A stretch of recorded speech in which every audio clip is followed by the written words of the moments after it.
Shalom saudara yang dikasih oleh Tuhan Yesus Kristus. Senang sekali saya, Pendeta Rubin Adi Abraham, bisa melayani Anda melalui kebenaran firman pada hari ini. Hari ini saya akan menyampaikan firman dengan judul Kristen Raja Wali. Saya mau bacakan di Yesaya 40 ayat 29 sampai 31 yang berkata demikian. Dia memberi kekuatan kepada yang lelah dan menambah semangat kepada yang tiada berdaya. Orang-orang muda menjadi lelah dan lesu, dan teruna-teruna jatuh tersandung. Tetapi orang-orang yang menanti-nantikan Tuhan mendapat kekuatan baru. Mereka seumpama Raja Wali yang naik terbang dengan kekuatan sayapnya. Mereka berlari dan tidak menjadi lesu. Mereka berjalan dan tidak menjadi lelah. Haleluya. Firman Allah seringkali menggunakan contoh dari dunia binatang untuk menggambarkan tentang manusia. Misalnya, Tuhan mendorong agar kita rajin seperti semut. Atau pemazmur pernah berkata, aku haus kepada Allah seperti seekor rusa merindukan mata air. Nah, hari ini kita akan belajar sebuah perbandingan simbol antara kehidupan kita sebagai umat percaya dengan Raja Wali. Saudara tahu bahwa Raja Wali itu disebut sebagai raja dari semua burung. Seperti singa yang disebut sebagai raja hutan atau raja rimba, begitu juga Raja Wali adalah burung yang terbang dengan gagahnya di langit lepas. Nah, apa yang harus kita tiru daripada Raja Wali ini? Yang pertama, kita harus tahu bahwa Raja Wali itu bersarang di puncak bukit batu. Artinya di tempat yang tinggi, bukan tempat yang rendah. Ayub 39 ayat 30 dan 31 berkata, atas perintah Muka, Raja Wali terbang membubung dan membuat sarangnya di tempat-tempat yang tinggi. Ia diam dan bersarang di bukit batu, di puncak bukit batu dan di gunung yang sulit didatangi. Saudara, ini melukiskan bahwa Kristen Raja Wali adalah orang yang berlindung kepada Allah yang maha tinggi, yang juga merupakan gunung batu keselamatan kita. Kita tidak boleh mengandalkan manusia, orang hebat, orang kaya, orang berpangkat. Tetapi kita harus memandang kepada Tuhan. Aku melayangkan mataku ke gunung-gunung, dari manakah akan datang pertolonganku. Pertolonganku hanya datang dari Allah yang menciptakan langit dan bumi. Bukan gunung yang menolong kita, tapi Allah pencipta gunung. Itulah andalan kita. Dalam Mazmur 61 ayat 3 dan 4 dikatakan, dari ujung bumi aku berseru kepadamu, karena hatiku lemah lesu, tuntunlah aku ke gunung batu yang terlalu tinggi bagiku. Sungguh engkau telah menjadi tempat perlindunganku, menara yang kuat terhadap musuh. Saudara, Tuhan digambarkan sebagai gunung batu, bukan gunung batu beneran yang kita harus daki, tetapi naik ke hadirat Tuhan. Masuk ke tempat kediaman Tuhan, meminta pertolongan Tuhan. Orang yang mengandalkan Allah, yang duduk di tempat yang maha tinggi, dia akan mendapatkan perlindungan dari Tuhan. Badai boleh datang dalam kehidupan kita, tantangan kesulitan ada di sekitar, tapi mari kita mengandalkan Tuhan gunung batu kita. Satu kali ada sebuah lomba lukisan. Saudara, orang boleh melukis bebas, hanya tema yang ditentukan, damai. Siapa yang menang dapat hadiah. Nah, lukisan pertama bagus sekali, saudara, melukiskan danau yang tenang dengan pemandangan alam yang sangat indah. Diberi judul damai. Gambar yang kedua menggambarkan ada sebuah rumah kecil dan petani tinggal bersama dengan keluarganya dengan bahagia. Di sekitarnya sawah-sawah dan di latar belakang ada pegunungan yang menjulang. Sangat asri, sangat indah. Diberi judul damai. Tapi ternyata pemenangnya adalah lukisan ketiga. Yang menggambarkan gelombang laut yang bergelora. Awan hitam yang menggantung. Tetapi tampaklah 2 ekor burung camar yang sedang bercengkrama. Kenapa? Karena mereka berlindung di sebuah batu karang. Dan inilah pemenang yang disebut sebagai damai. Damai itu bukan berarti karena kita nggak punya masalah. Tapi di tengah kesulitan, krisis kesehatan, krisis ekonomi, masalah apapun, kita mengandalkan Tuhan, berseru kepada Tuhan, berlindung kepada Dia. Dan ada kemenangan yang Tuhan akan berikan. Berdoa kepada Dia, Dia mendengar seru doa kita. Yang kedua, saudaraku, Raja Wali itu terbang di atas badai. Alkitab tadi berkata, Raja Wali itu membumbung tinggi. Berarti dia bisa menembus awan hitam. Saudara, kalau kita naik pesawat dan ketika cuaca hujan, aduh kita ngeri ya, ketika take off itu rasanya goyang-goyang. Rasanya awan hitam di atas kita. Tetapi ketika terus pesawat ini terbang tinggi, melintasi awan. Apa yang terjadi? Cerah semuanya. Matahari bersinar. Karena di atas awan hitam ternyata sang surya tetap memancar, memberikan harapan yang baru. Begitu juga Kristen Raja Wali. Ada banyak orang pada masa kini terbenam di bawah awan hitam. Artinya dikuasai oleh masalah. Nah, Tuhan ingin agar kita naik mengatasi masalah tersebut. Bukan menjadi pecundang tetapi menjadi pemenang. Itu Kristen Raja Wali. Kalau gagak nggak bisa terbang tinggi, saudara sekalian. Dia terbangnya rendah di bawah awan. Kalau ada masalah cuma koak, koak, koak. Oh, ngomongnya banyak. Oh, bicara sana sini, hoax sana sini. Tapi lain kelasnya daripada Raja Wali. Ya, gagak doyannya cuma itu bangke-bangke saja. Tuhan mau kita ibaratnya bukan seperti gagak, tapi seperti Raja Wali yang terbang tinggi. Salah satu tokoh yang dicatat dalam Alkitab bagaikan Raja Wali itu adalah Daud, saudara sekalian. Ketika masalah begitu besar, dia tetap mengandalkan Tuhan. Dalam 1 Samuel 30 dikisahkan bagaimana orang Amalek menjarah, menawan istri dan anak-anak, serta membumi hanguskan Ziklag, tempat orang Israel tinggal sementara pada waktu itu. Dan dalam kondisi orang Israel kehilangan harta, kehilangan istri, kehilangan anak. Mereka hanya melihat puing-puing yang ada. Mereka juga mau melempari Daud dengan batu karena mereka sudah putus asa, merasa pimpinan mereka ini tidak bisa melakukan apapun. Tetapi dalam ayat 6 dikatakan, dan Daud sangat terjepit karena rakyat mengatakan hendak melempari dia dengan batu. Seluruh rakyat itu telah pedih hati karena masing-masing karena anaknya laki-laki dan perempuan. Tetapi Daud menguatkan kepercayaannya kepada Tuhan Allahnya. Kalau saudara punya sifat seperti Raja Wali, maka tantangan bisa datang tapi engkau tidak stres, tidak depresi, tidak mengasihi diri sendiri. Engkau tetap akan bersyukur, memuji Tuhan karena percaya Tuhan akan melakukan kebaikan. Tuhan tidak akan meninggalkan, Tuhan akan memberikan kemenangan. Sadarilah saudara, engkau bukan anak ayam, engkau anak Raja Wali.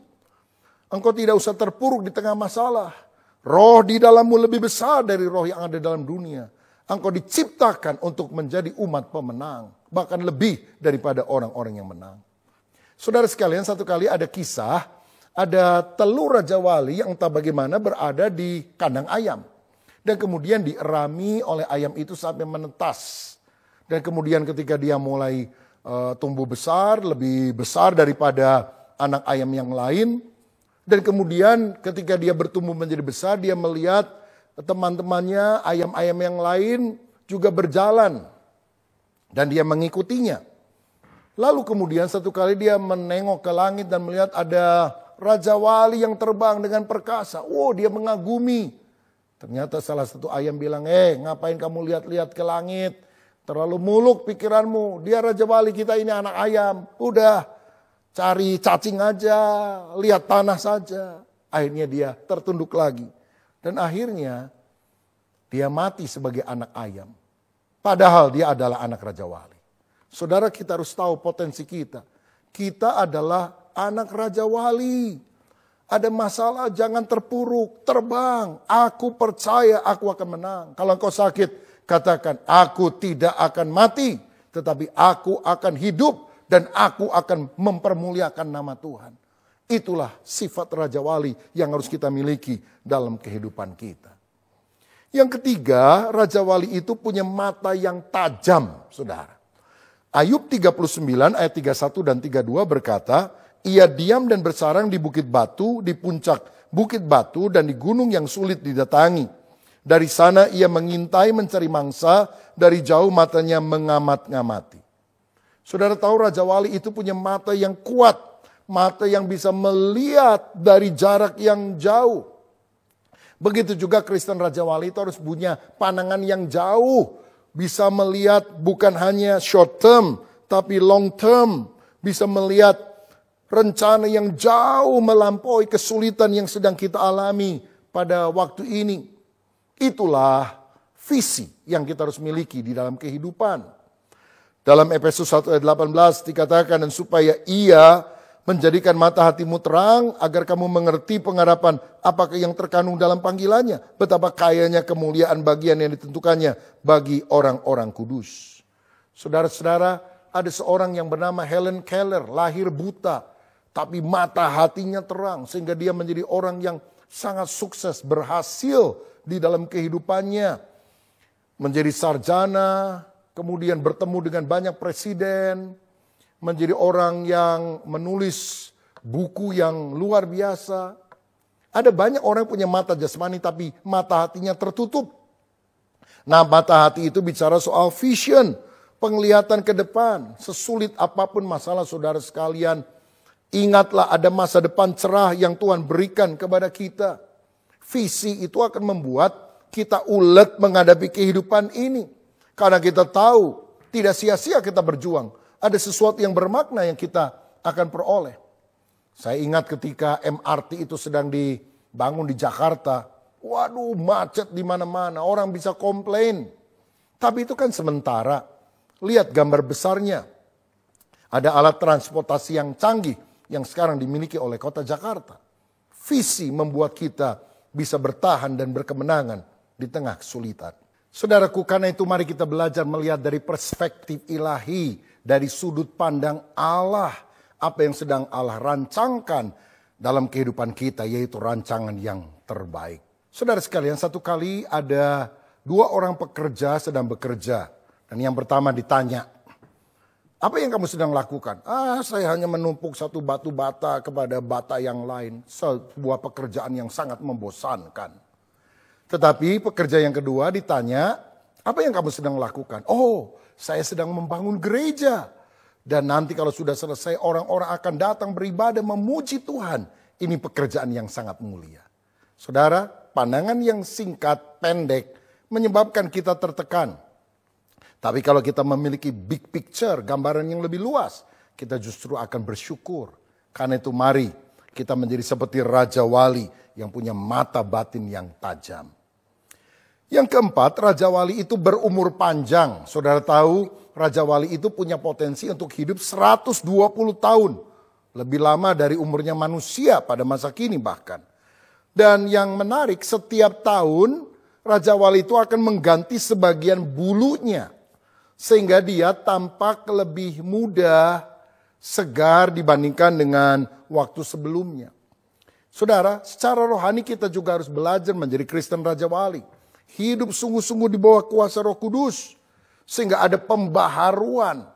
Alkitab berkata, berjalan makin lama makin kuat, berlari tidak menjadi lelah. Karena kita seperti burung Raja Wali.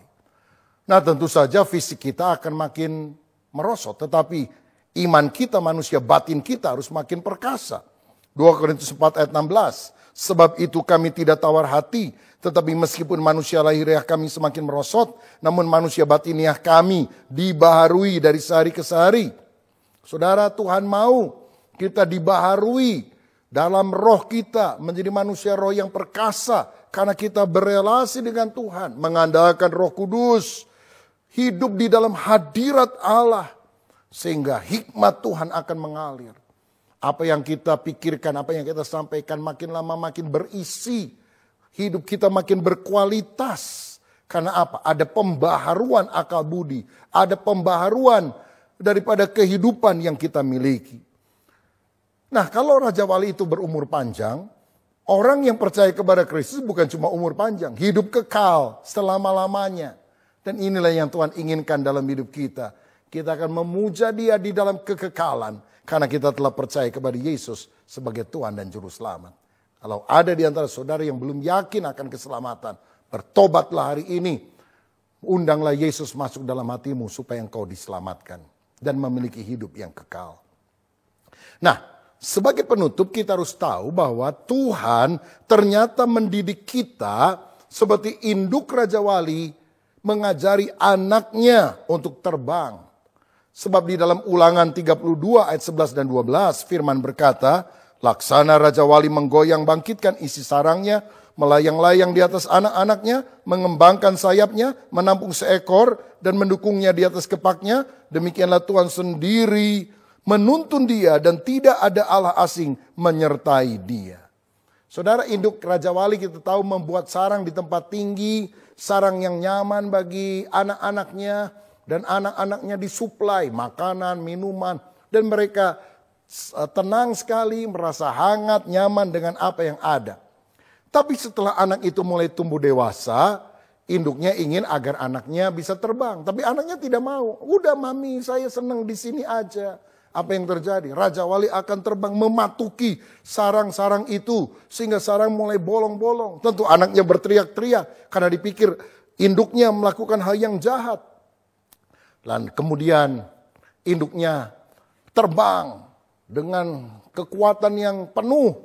Mengitari sarang tersebut seperti helikopter. Saudara sekalian, wung, wung. Akhirnya apa? Angin ribut muncul. Dan kemudian dia jungkirkan sarang itu. Itu anak Raja Wali jatuh. Wah! Dia pikir sudah mau mati. Ternyata induknya zut, cepat sekali terbang. Kemudian merentangkan sayapnya, menampung anaknya pada sayap tersebut. Wah, anaknya lega, nggak jadi mati. Diangkat ke atas, saudara sekalian. Dan ternyata setelah di atas, dijatuhkan lagi. Wah! Tapi induknya kemudian datang lagi. Menopang anaknya. Begitu berkali-kali. Sampai akhirnya anaknya belajar mengepakkan sayapnya yang kecil. Lama-lama menjadi kuat. Dan akhirnya Raja Wali itu bisa terbang mencari makanan. Pergi ke sana kemari. Menjadi Raja Wali yang mandiri dan dewasa. Tahukah saudara, mungkin hari-hari ini ujian sedang datang dalam hidup saudara. Mungkin kenyamananmu digoyang-goyang. Pekerjaanmu, masalah datang di dalam keluarga atau apapun. Ingat, Tuhan tidak punya maksud jelek. Dia ingin mendewasakan kita supaya kita matang secara rohani. Tidak lagi terus dininabobokan karena kita anak yang kerdil rohaninya secara rohani. Tapi kita menjadi orang Kristen yang dewasa, yang teguh menghadapi segala tantangan. Seperti Daniel yang percaya ada pertolongan Tuhan sehingga dia lepas dari gua singa. Seperti Sadrah, Mesakh, Abednego yang mengarungi lautan api dengan kekuatan dari Tuhan. Karena apa? Karena mereka adalah orang yang sungguh telah diuji dewasa menjadi serupa seperti Kristus. Saudara, ini doa saya. Biar karakter kita lebih dimatangkan dan kita menjadi seperti Raja Wali yang dewasa, yang kuat berkemenangan di tengah segala tantangan. Mari kita berdoa. Bapa Surgawi, terima kasih untuk firman-Mu yang telah kami terima. Oh Tuhan, kalau ada anak-anak-Mu yang menghadapi angin badai, hujan lebat, tofan datang. Dalam nama Yesus, biar Engkau memberikan kemampuan untuk kami terbang tinggi, mengatasi segala perkara, mengandalkan Allah, melihat masa depan yang indah. Dan kami selalu berada di hadirat Tuhan, memuji menyembah Tuhan. Sehingga kami akan diperbaharui dengan kekuatan yang berasal dari Allah sendiri. Terima kasih Bapa, dewasakan kami. Sehingga karakter kami makin hari makin mirip seperti Kristus adanya. Berkat atas kami di dalam nama Tuhan Yesus Kristus. Haleluya. Amin. Tuhan Yesus memberkati.